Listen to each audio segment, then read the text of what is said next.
ಗ್ರಾಮದಲ್ಲಿ 200-300 ಎಕರೆಯಲ್ಲಿ ರೈತರೆಲ್ಲ ಮಾಡ್ತಾರೆ. ಸಾಧಾರಣ 100-150 ಮಂದಿ ರೈತರು ಈ ಒಂದು ಮಟ್ಟುಗಳನ್ನು ಬೆಳೆಸ್ತಾರೆ. ಎಕರೆಗೆ 8,000 ಗಿಡ ಮಾಡಿ.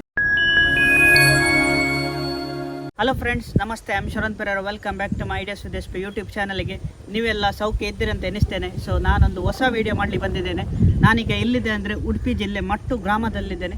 ಸೊ ಇಲ್ಲಿ ಮಟ್ಟುಗುಳ್ಳ ಮಾಡ್ತಿದ್ದಾರೆ. ಸೊ ಮಟ್ಟುಗುಳ್ಳ ನೋಡ್ಬೋದು. ಸೊ ವಿಶಾಲವಾಗಿ ತುಂಬ ಮಾಡಿದ್ದಾರೆ. ತುಂಬ ವರ್ಷದಿಂದ ಕೃಷಿ ಮಾಡ್ತಿದ್ದಾರೆ.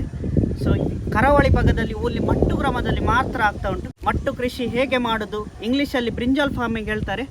ನೋಡುವ ಈ ಕೃಷಿ ಬಗ್ಗೆ, ಯಾವಾಗ ಗಿಡ ನಡಿಬೇಕು, ಯಾವಾಗ ಫಲ ಕೊಡ್ತದೆ, ಎಷ್ಟು ಫಲ ಕೊಡ್ತದೆ, ಇವರದೊಂದು ಸಂಘ ಸಹ ಉಂಟು. ಅದರ ಬಗ್ಗೆ ಎಲ್ಲ ನಾವು ಈ ವಿಡಿಯೋದಲ್ಲಿ ತಿಳಿಯೋಣ. ಈ ವಿಡಿಯೋ ಸ್ಕಿಪ್ ಮಾಡದೆ ಎಂಡ್ ತನಕ ನೋಡಿ. ಇಷ್ಟು ತನಕ ideas with S P YouTube ಚಾನಲ್ಗೆ ಸಬ್ಸ್ಕ್ರೈಬ್ ಮಾಡಲಿಲ್ಲ ಇದ್ದರೆ please subscribe to my channel, bell icon ಒತ್ತಿರಿ. ಇಂಥದ್ದು ಅಗ್ರಿಕಲ್ಚರ್ ವೀಡಿಯೋಸ್ ನಿಮಗೆ ಈ ಚಾನಲ್ ನೋಡಲಿಕ್ಕೆ ಸಿಗ್ತದೆ. ಈಗ ನಾವು ನಮ್ಮ ವಿಡಿಯೋ ಸ್ಟಾರ್ಟ್ ಮಾಡುವ.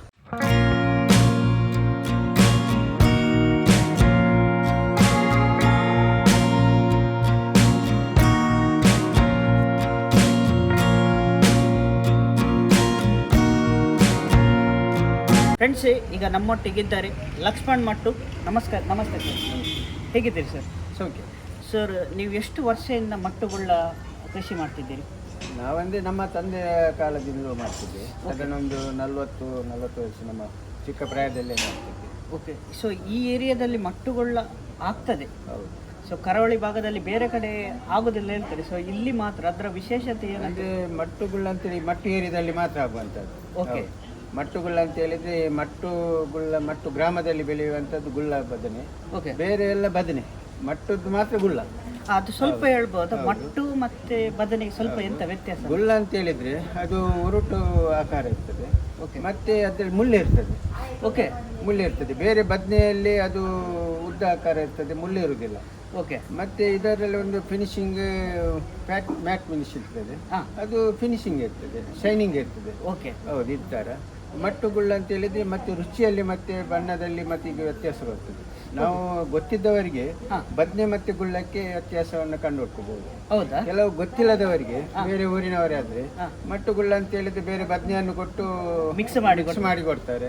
ಅಲ್ಲ, ಗುಳ್ಳ ಅಂತ ಹೇಳಿದ್ರೆ ಬದನೆಯನ್ನು ಕೊಡ್ತಾರೆ, ಗೊತ್ತಾಗೋದಿಲ್ಲ. ನಾವು ಅದಕ್ಕಾಗಿ ಏನ್ ಮಾಡ್ತೀವಿ ಅಂತ ಹೇಳಿದ್ರೆ, ಇವಾಗ ನಾವೆಲ್ಲ ರೈತರು ಕೂಡ ಸಂಘಕ್ಕೆ ಕೊಡ್ತೀವಿ. ಸಂಘದ ಮುಖಾಂತರಲ್ಲಿ ಗ್ರೇಡಿಂಗ್ ಆಗ್ತದೆ. ಗ್ರೇಡಿಂಗ್ ಆಗಿ ಅದಕ್ಕೆ ಒಂದು ಮಟ್ಟುಗುಳ್ಳ ಅಂತ ಹೇಳಿ ಸಪರೇಟ್ ಗೊತ್ತಾಗ್ಲಿಕ್ಕಾಗಿ ಮಟ್ಟುಗುಳ್ಳ ರಿಜಿಸ್ಟ್ರೇಷನ್ ಇದ್ರಲ್ಲಿ ಮಾಡಿ ಒಂದು ಸ್ಟಿಕ್ಕರ್ ಬರ್ತದೆ. ಆ ಸ್ಟಿಕ್ಕರನ್ನು ಸ್ಟಿಕ್ ಮಾಡಿ ಕೊಡ್ತಾರೆ. ಮಾರುಕಟ್ಟೆಯಲ್ಲಿ ಸಿಗುವಂಥ ಗುಳ್ಳ ಅದು ಮಟ್ಟುಗುಳ್ಳ ಆದರೆ ಅದು ಸ್ಟಿಕ್ಕರ್ ಇರ್ತದೆ. ಅದು ನೀವು ಎಲ್ಲೆಲ್ಲ ಕೊಡ್ತೀರಿ?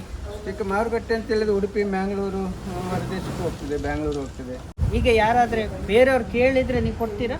ಹೌದು, ಆರ್ಡರ್ ಇದ್ರೆ. ನಾವಂದು ಹೇಳಿದ್ವಿ ಎಲ್ಲರೊಂದೇ ರೈತರು ಕೊಡ್ಲಿಕ್ಕಿಲ್ಲ, ರೈತರಿಗೆ ಮಾರಾಟ ಮಾಡುವ ಹಕ್ಕಿಲ್ಲ.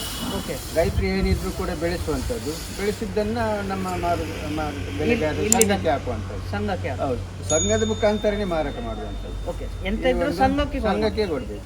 ಸಂಘದ ಮುಖಾಂತರ ಅಲ್ಲಿ ಮಾರಾಟ ಮಾಡಿ ಅವರವರ ಅಕೌಂಟ್ಗೆ ಹಣ ಹಾಕ್ತಾರೆ. ರೇಟನ್ನು ಕಂಟ್ರೋಲ್ ಮಾಡ್ತಾರೆ, ಮಾರುಕಟ್ಟೆ ಮಾಡ್ತಾರೆ. ಓಕೆ. ಮತ್ತೆ ರೇಟ್ ಫಿಕ್ಸ್ ಮಾಡ್ತಾರೆ ಸಂಘದ ಮುಖಾಂತರ. ರೈತರಿಗೇನು ಅದೆಲ್ಲ ಮಾರಾಟ ಮಾಡುವಂಥ ಗೋಜಿ ಇರುವುದಿಲ್ಲ. ಓಕೆ. ಈಗ ಎಷ್ಟು ರೇಟ್ ಉಂಟು ಸರ್? ನಮ್ಮ ಇವಾಗ ಈ ಮಾರುಕಟ್ಟೆ ದರ 100 ರೂಪಾಯಿ ನಮಗೆ ಹೋಲ್ಸೇಲ್ ದರ ನಮ್ಮ ಇಲ್ಲಿ ಸಂಘದಲ್ಲಿ 100 ರೂಪಾಯಿ. ಮಾರುಕಟ್ಟೆಯಲ್ಲಿ 140-150 ರೂಪಾಯಿವರೆಗೆ ಮಾರುಕಟ್ಟೆಯಲ್ಲಿ ದರ. ಓಕೆ. ಇನ್ನು ಎಷ್ಟು ಎಕರೆಯಲ್ಲಿ ನೀವು ಮಾಡ್ತಿದ್ದೀರಿ ಸರ್? ನಾವು ಸಾಧಾರಣ ಒಂದು ಮಟ್ಟು ಗ್ರಾಮದಲ್ಲಿ 200-300 ಎಕರೆಯಲ್ಲಿ ರೈತರೆಲ್ಲ ಮಾಡ್ತಾರೆ. ಸಾಧಾರಣ 100-150 ಮಂದಿ ರೈತರು ಈ ಒಂದು ಮಟ್ಟುಗಳನ್ನು ಬೆಳೆಸ್ತಾರೆ. ಒಂದು ಎಕರೆಯಲ್ಲಿ ಎಷ್ಟು ಗಿಡ ನಾವು ನಡಿಬಹುದು? ನಾವು ಸಾಧಾರಣ 1 ಎಕರೆಯಲ್ಲಿ ಇವಾಗ ಈ ಆಧುನಿಕ ಪದ್ಧತಿಯಲ್ಲಿ ಗಿಡ ಮಾಡುವಂಥದ್ದು, ನಾಟಿ ಮಾಡುವಂಥದ್ದು ಉಂಟು. ಆಧುನಿಕ ಪದ್ಧತಿಯಲ್ಲಿ ನಾವು ಪ್ರೋಟ್ರಿಯಲ್ಲಿ ಗಿಡ, ಈ ಕೋಕೋಪೀಟಲ್ಲಿ ತೆಂಗಿನ ನಾರಿಂದ ಗಿಡ ಮಾಡುತ್ತೆ, ಸಾವಯವವಾಗಿ ಮಾಡಿ ನಾಟಿ ಮಾಡುವಂಥದ್ದು, ಮಲ್ಚಿಂಗ್ ಪದ್ಧತಿ ಮಾಡಿ ನಾಟಿ ಮಾಡ್ತೀವಿ.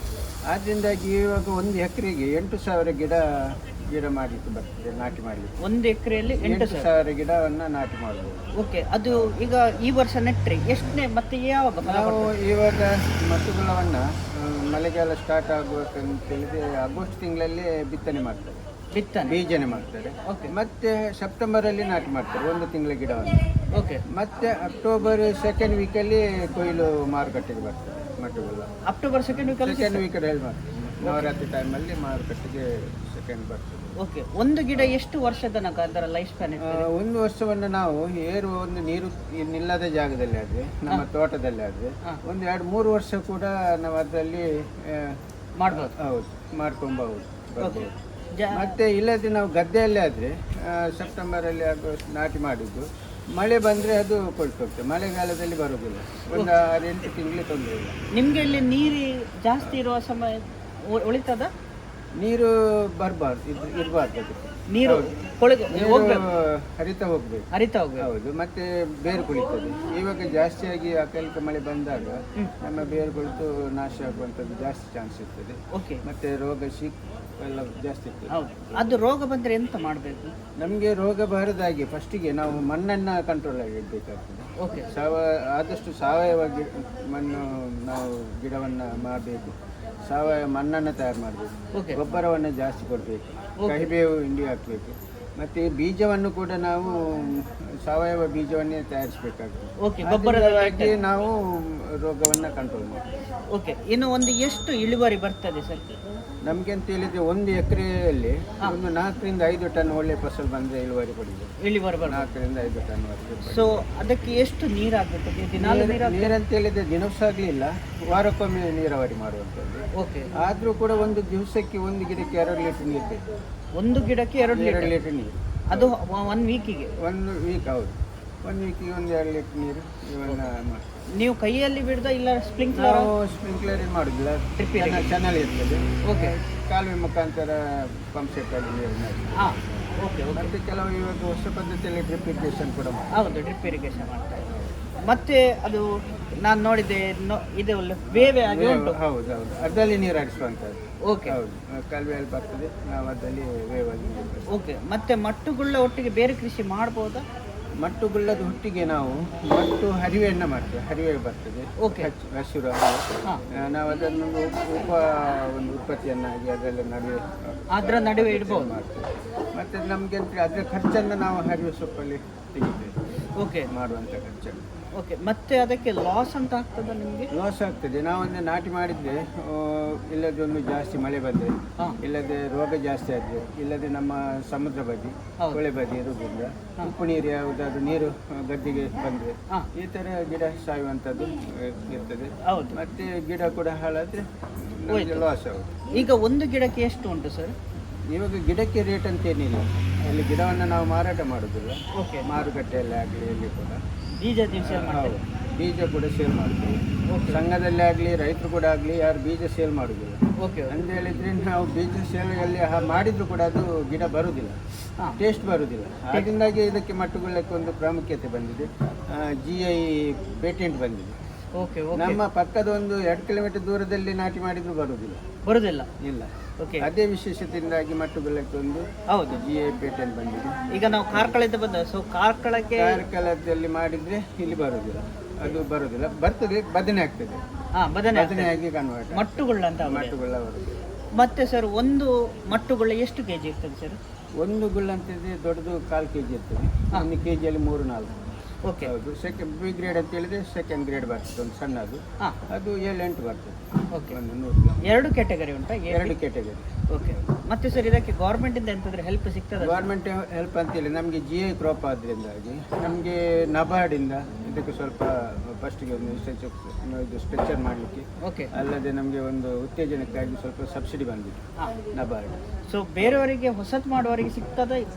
ಇದು ಹೊಸದಾಗಿ ಮಾಡಲಿಕ್ಕೆ ಇದು ನಮಗೆ ಸಂಘಕ್ಕೆ ಬಂದ. ಸಂಘಕ್ಕೆ ರೈತರಿಗೆ ಏನು ಅಂದ್ರೆ ಸಂಘಕ್ಕೆ ಬಂದದ್ದು ರೈತರಿಂದಾಗಿ ಸಂಘಕ್ಕೆ. ಓಕೆ, ಈಗ ನಿಮ್ಮ ಸಂಘದಲ್ಲಿ ಎಷ್ಟು ಜನ ಇದ್ದಾರೆ ಸರ್? ಸಂಘದಲ್ಲಿ 210 ಮಂದಿ ಸದಸ್ಯರಿದ್ದಾರೆ. ಓಕೆ, 200. ಸೊ ಫುಲ್ ಟೈಮ್ ಕೃಷಿಕರು. ಸರ್, ಈಗ ಮಟ್ಟುಗುಳ್ಳ ಹೊಸತು ಮಾಡುವವರಿಗೆ ನೀವೊಂದು ಎಂತ ಸಜೆಷನ್ ಕೊಡ್ತೀರಿ? ನಾವು ಹೊಸತು ಅಂತ ಹೇಳಿದ್ರೆ ಮುಂಚಿನ ಕಾಲದಿಂದ ನಮ್ಮ ತಂದೆ 500-600 ವರ್ಷದಕ್ಕೆ ಇತಿಹಾಸ ಉಂಟು. ಓಕೆ, ಮುಂಚಿನ ಕಾಲದಿಂದ ನಮ್ಮ ತಲೆಮಾರಿನಿಂದ ಮಾಡ್ಕೊಂಡು ಬಂದಿದ್ದಾರೆ. ಓಕೆ, ಅದು ಯಥೇಚ್ಛವಾಗಿ ಸಾವಯವ ಪದ್ಧತಿಯಿಂದ ಮಾಡ್ಕೊಂಡು ಬಂದದ್ದು ಬಾರಿ ತುಂಬ ಬೆಳೀತಿತ್ತು. ಇವಾಗ ಏನಾಗಿದೆ ಅಂತ ಹೇಳಿದ್ರೆ ಮುಂಚಿನ ಒಂದು ವಯಸ್ಸಿನವರು ಕಮ್ಮಿ ಆಗಿದ್ದಾರೆ. ಯುವಕರು ಏನು ಕೃಷಿಗೆ ಒಲವು ತೋರಿಸ್ತಿಲ್ಲ. ಆದರೂ ಕೂಡ ನಮ್ಮ ಇವಾಗ ಕೃಷಿ ತುಂಬ ಕಡಿಮೆ ಆಗಿದೆ. ಹೌದು, ಮಟ್ಟುಗುಳ್ಳಗೆ ರೇಟ್ ಇರಲಿಲ್ಲ. ನಮ್ಮ ಈ ಸಂಘ ಆದಮೇಲೆ ಇವಾಗ 4-5 ಪಟ್ಟು ರೇಟ್ ಇನ್ಕ್ರೀಸ್ ಆಗಿದೆ. ಏನು ಕೂಡ ಅವರಿಗೆ ತೊಂದರೆ ಇಲ್ಲದೆ ಮಾರುಕಟ್ಟೆ ಮಾಡುವ ವ್ಯವಸ್ಥೆ ಬಂದಿದೆ. ಈಗ ಏನಾಗಿದೆ ಅಂತೇಳಿ ಹೊಸ ಯುವಕರು ಮುಂದೆ ಬಂದಿದ್ದಾರೆ. ಹೊಸದಾಗಿ ಯುವಕರು ಶಾಲೆಗೆ ಹೋಗುವವರು ಮತ್ತು ಕೆಲಸಕ್ಕೆ ಹೋಗುವವರು ಈ ಒಂದು ಗುಳ್ಳ ಕೃಷಿಯಲ್ಲಿ 30 ವರ್ಷದ ಮುಂದೆ ಬಂದಿದ್ದಾರೆ. ಅಂದರೆ ಇದರಲ್ಲಿ ಏನು ತೊಂದರೆ ಇಲ್ಲದೆ ಒಂದು ಮಾರುಕಟ್ಟೆ ವ್ಯವಸ್ಥೆ ಆಗ್ತದೆ. ರೇಟ್ ಇದರಲ್ಲಿ ಒಳ್ಳೆಯ ರೇಟ್ ಉಂಟು, ಬೇರೆ ಯಾವ ತರಕಾರಿ ಕೂಡ ಇಂಥ ಒಂದು ರೇಟ್ ಸಿಗೋದಿಲ್ಲ. ಆದ್ದರಿಂದಾಗಿ ಯುವಕರು ಈಗ ಮುಂದೆ ಬಂದು 7-8-10 ಮಂದಿ ಯುವಕರು ಮುಂದೆ ಬಂದು ಇವನ್ನು ಮಾಡ್ತಿದ್ದಾರೆ. ನಾವು ಒಂದು ಹೇಳೋದಂತ ಹೇಳಿದರೆ ಯುವಕರು ಬಂದು ಈ ಕೃಷಿಯನ್ನು ಮುಂದುವರಿಸ್ಕೊಂಡು ಹೋಗಬೇಕು. ಯಾವುದೇ ಒಂದು ಕಂಪನಿಯಲ್ಲೇ ನಾವು ಹೋಗಿ ಕೆಲಸ ಮಾಡೋದಕ್ಕಿಂತ ನಾವು ಊಟ ಮಾಡಲಿಕ್ಕೆ ಅಂದರೆ ರೈತರಿಗೆ ಆಗಬೇಕಾದ್ರೆ ರೈತರಿಂದಲೇ ಆಗಬೇಕು. ಅದರಿಂದಾಗಿ ನಮಗೆ ಈ ಒಂದು ಕೃಷಿಯನ್ನು ಉಳಿಸ್ಕೊಂಡು ಹೋಗಬೇಕು. ಯುವಕರು ಮುಂದೆ ಬರಬೇಕು. ಇವಾಗ ಏನಾಗಿದೆ ಅಂತ ಹೇಳಿದರೆ ನಡು ಪ್ರಾಯದವರಿಗೆ ಕೈಕಾಲು ನೋವು, ಬೆನ್ನು ನೋವು ಈ ಥರ ಬಂದು ಗದ್ದೆಯಲ್ಲಿ ಕೆಲಸ ಮಾಡಲಿಕ್ಕೆ ಆಗ್ತಾ ಇಲ್ಲ. ಆದ್ದರಿಂದಾಗಿ ಇವಾಗ ಯುವ ಜನಾಂಗ ಇದಕ್ಕೆ ಮುಂದೆ ಬರಲೇಬೇಕಾಗ್ತದೆ. ಇಲ್ಲದೆ ಕೃಷಿಯಲ್ಲಿ ತುಂಬ ಡೌನ್ ಹೋಗ್ತದೆ. ಅಲ್ಲದೆ ಬೇರೆ ಬೇರೆ ಈ ಕಂಪನಿಗಳು ಈ ಕೃಷಿಯನ್ನು ಒಂದು ಮಾಡುವಂಥ ಕ್ರಮ ಬರ್ತದೆ. ಆವಾಗ ಕೃಷಿಕರಿಗೆ ತುಂಬ ಇದರಲ್ಲಿ ನಷ್ಟ ಕ್ರಮ ಇರ್ತದೆ. ಅದನ್ನು ನಾವು ಕೃಷಿಕರು, ನಮ್ಮ ಯುವಕರು ಆ ಒಂದು ಕ್ರಮ ಬರದಾಗಿ ಬಿಡಬೇಕು. ಇನ್ನು ನಾವು ಸಾವಯವ ನಮ್ಮದು ಹೆಲ್ತಿಗೆ ಸಹ ಒಳ್ಳೆಯದು, ಸಾವಯವನ್ನ ಮಾಡಬೇಕಾಗ್ತದೆ. ಓಕೆ ಸರ್, ತುಂಬ ಥ್ಯಾಂಕ್ಸ್ ಸರ್ ನಿಮ್ಮ ಟೈಮ್ ಮತ್ತು ಇನ್ಫಾರ್ಮೇಷನ್ ಇದೆ ಸರ್. ಫ್ರೆಂಡ್ಸ್, ಈ ವಿಡಿಯೋ ನಿಮಗೆ ಇಷ್ಟ ಆಯ್ತು ಅಂತ ಎನಿಸ್ತೇನೆ. ಸೊ ಮಟ್ಟುಗುಳ್ಳ ಬಗ್ಗೆ ನನಗೆ ತುಂಬ ಕಲೀಲಿಕ್ಕೆ ಸಿಕ್ಕಿತು, ನಿಮಗೆ ಸಹ ಕಲೀಲಿಕ್ಕೆ ಸಿಕ್ಕಿತು ಅಂತ ಎನಿಸ್ತೇನೆ. ಸೊ ನೀವು ಈ ಕೃಷಿ ಮಾಡ್ತಿದ್ದರೆ ನಿಮ್ಮ ಎಕ್ಸ್ಪೀರಿಯನ್ಸ್ ನೀವು ಕಮೆಂಟ್ ಮಾಡಿ ಹೇಳ್ಬೋದು. ನಿಮಗೆ ಈ ವಿಡಿಯೋ ಇಷ್ಟ ಆದರೆ ಒಂದು ಲೈಕ್ ಮಾಡಿ, ಆದಷ್ಟು ಜನರಿಗೆ ಶೇರ್ ಮಾಡಿ. ಸೊ ಮಟ್ಟುಗುಳ್ಳ ಬಗ್ಗೆ ನಮ್ಮ ಕರಾವಳಿ ಭಾಗದಲ್ಲಿ ಸಹ ಉಂಟಂತ ನೀವು ಸಹ ತಿಳಿದಿರ ಅಂತ ಎನಿಸ್ತೇನೆ. ಸೊ ಇಷ್ಟು ತನಕ ideas with SP YouTube channel subscribe ಮಾಡಲಿದ್ದೇ ಇದ್ದರೆ please subscribe to my channel, bell icon ಒತ್ತಿರಿ. ಇನ್ನು ನಾನು ನೆಕ್ಸ್ಟ್ ವಿಡಿಯೋಲ್ಲಿ ಸಿಗುತ್ತೇನೆ. ಬಾಯ್.